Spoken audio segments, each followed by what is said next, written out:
Hello，又到我休閒小生出場嘅時候啦，冇見幾日，大家好嗎？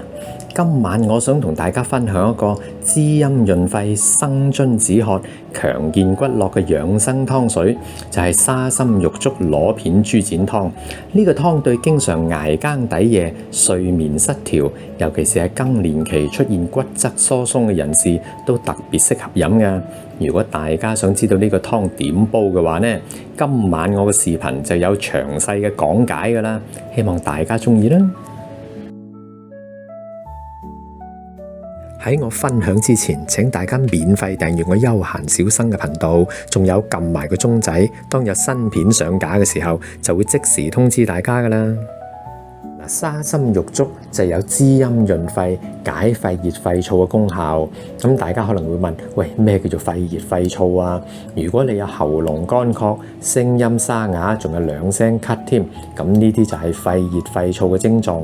咁沙參玉竹湯就好啱你飲㗎啦。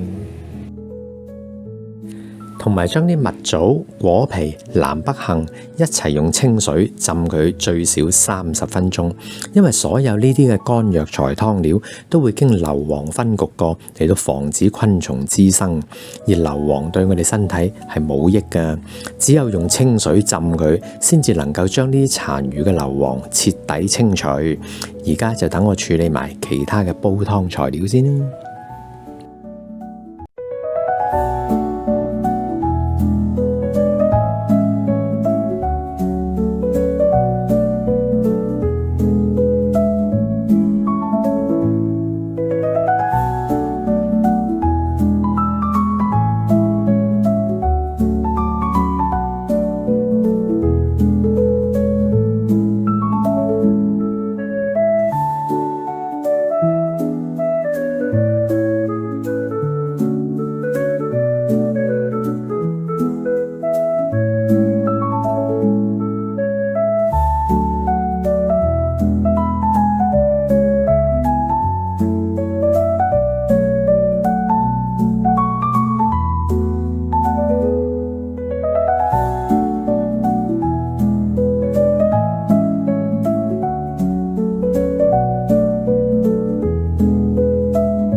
而家咧，我要將幾樣嘅湯料飛水，有栗子咧、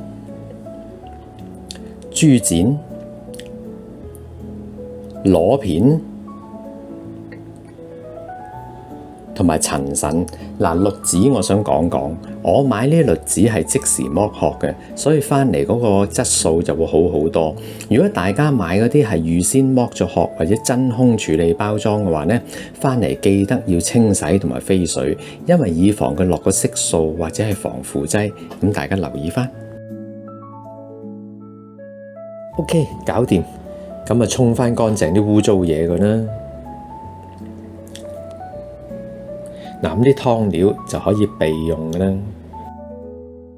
最後清洗埋嗰啲乾藥材湯料，啲污糟嘢啊、殘留咗嘅硫磺啊，咁就可以準備煲湯噶啦。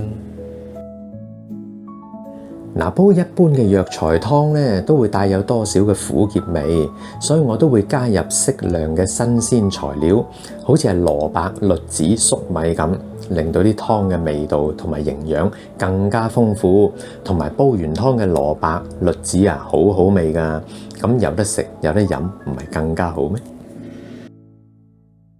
如果各位網友係用明火煲嘅話呢，水滾計，大火煲佢15分鐘，然後轉細火再煲多1個鐘頭，45分鐘，全程煲2個鐘頭。咁煲好之後，我哋翻嚟再傾過。哇，好香啊！加半羹鹽，啲味出好多。我今日呢一個嘅沙參玉竹螺片豬展湯又搞掂啦！呢個湯滋陰潤肺、生津止渴、強健骨骼，大人細路都啱飲，正所謂老友皆宜啊！如果大家想知道呢個湯嘅詳細材料分量，就可以喺我視頻裏邊嘅內容部分就可以揾到相關嘅中英文食譜噶啦。我今日嘅分享係咁多啦。如果大家中意我今日嘅分享嘅話呢，記得俾個 like 我，同埋將個視頻分享出去。多謝大家嘅支持，咁我哋下集再見啦，拜拜。